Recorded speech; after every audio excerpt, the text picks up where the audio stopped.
Welcome to the April 1st, 2025 spring election training. We're just going to go through a few reminders to get you thinking about Election Day. On Election Day, you are expected to be nonpartisan in the polling place. We cannot discuss candidates, referendum questions, etc. You cannot wear political attire. Again, red and blue clothing is fine. Just a reminder that the Chief Inspector is in charge of the polling location on Election Day and can make changes to your assigned task at their discretion.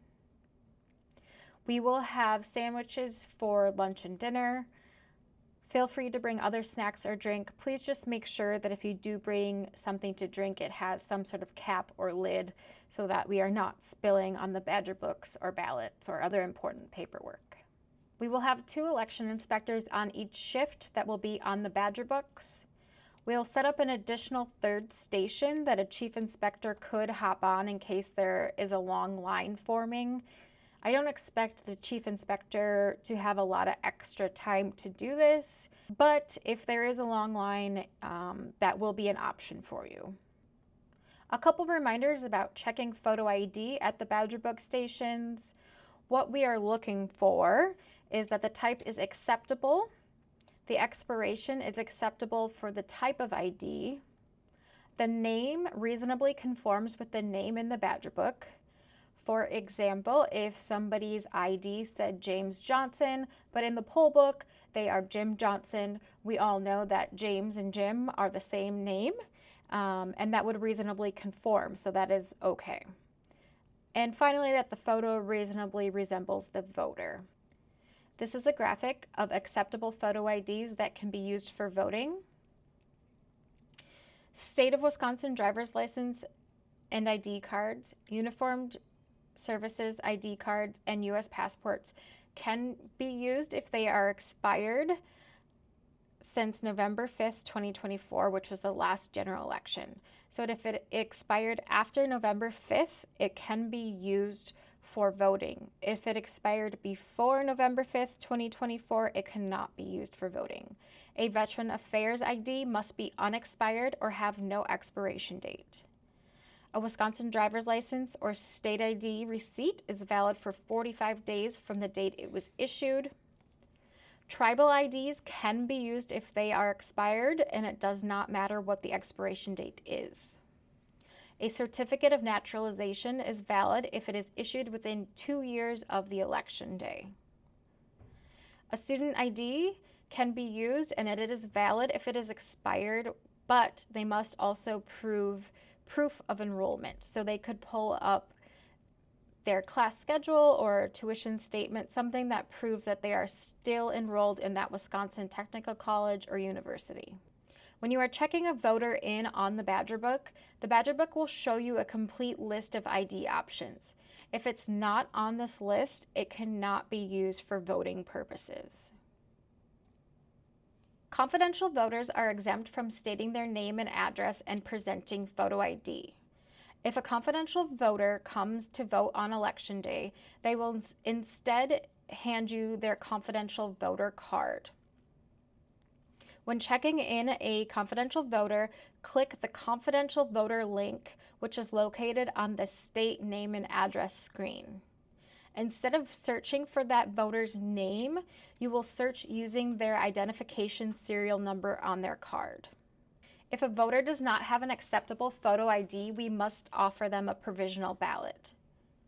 Reminder, if they are not yet registered, they also need to fill out a paper registration form, and that paper registration form should be kept with their provisional ballot envelope.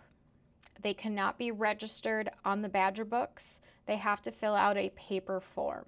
Chief inspectors, please make sure that you are filling out the provisional ballot log and the envelope that the ballot gets sealed in.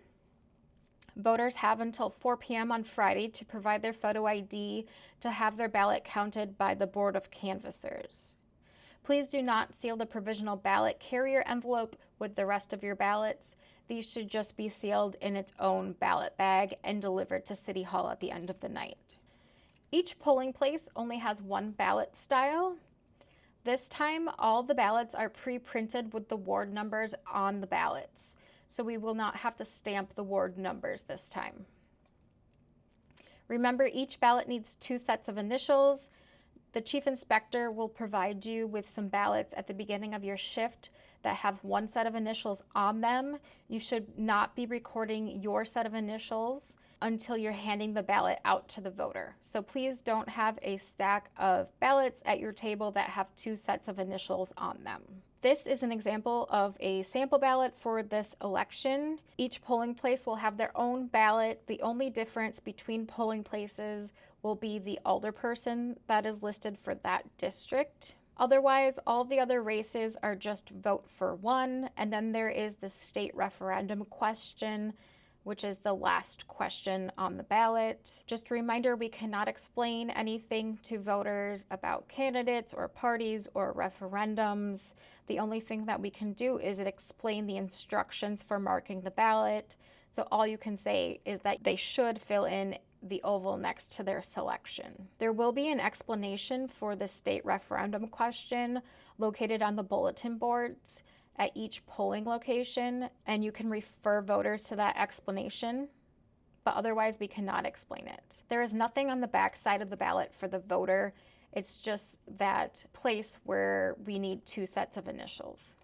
So for those of you that are processing absentee ballots on election day, you are going to be fairly busy. We've had a lot of voters come through already. As I'm recording this, we have had over 150 voters come in on the first day of early voting. We did do a software update after the February election, so the scanners on the Badger books should be working properly to scan the barcodes in. When you are scanning the barcodes on the envelopes, please make sure that your cursor is in the mailing ID search bar.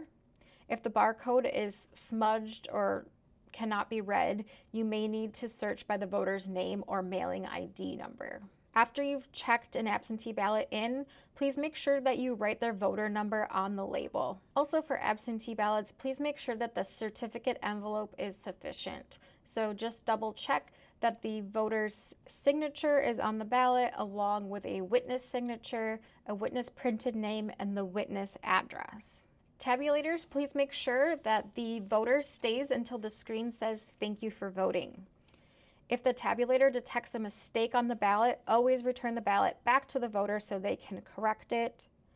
Again, the voter gets 3 chances to mark their ballot correctly. After 3 chances, they are done. So if they mess up on the first ballot, I would just automatically offer them an express vote ballot. It's impossible to screw up on the express vote. And then also, never cast a ballot with errors for an in-person voter. So again, if the voter is there in person, always return the ballot back to the voter so they can make the corrections necessary. Greeters, your job is to keep things moving. I expect that we're going to be fairly busy on election day, so please make sure that you're managing the line. Make sure that the voters in line have their IDs out and ready so that they're not fumbling for them when they make their way up to the Badger books. Send voters to the next available Badger book station. And if somebody is unsure that they're in the right polling place, please send them to the Badger book before sending them to another polling location. We really want to make sure that we're sending people to the correct spot, so just taking the extra minute to look it up on the Badger book, I think will really be beneficial for everyone. A couple of reminders for the chief inspectors. Please make sure that the bar in the back of the DS200 is pushed into the down position before you open the polls. If the bar is in the up position, all of your ballots are going to jam. Remember that your ballots will be locked in the bottom of the DS200 in the morning, and at the end of the night, the DS200 is going to print 3 sets of results. Because we have a school district race on the ballot, we have to provide a set of results for the school as well. And please make sure to get signatures on all 3 sets. One last thing for the chief inspectors, please make sure that all the ballots are sealed in ballot bags at the end of the night. Anything that includes a ballot should be sealed in a ballot bag except for your unused ballots. So spoiled ballots, duplicate ballots, all of those envelopes should be sealed up within your ballot bags. The provisional ballot envelopes can be sealed in its own ballot bag and brought back to City Hall. Please don't seal them with the rest of your ballots. That's all I have for today. So if you have any questions, please feel free to reach out. Our email and phone number is listed on the screen. If something comes up on Election Day or just before Election Day, feel free to call or text Holly. We look forward to seeing you on April 1st, and thank you for being a poll worker.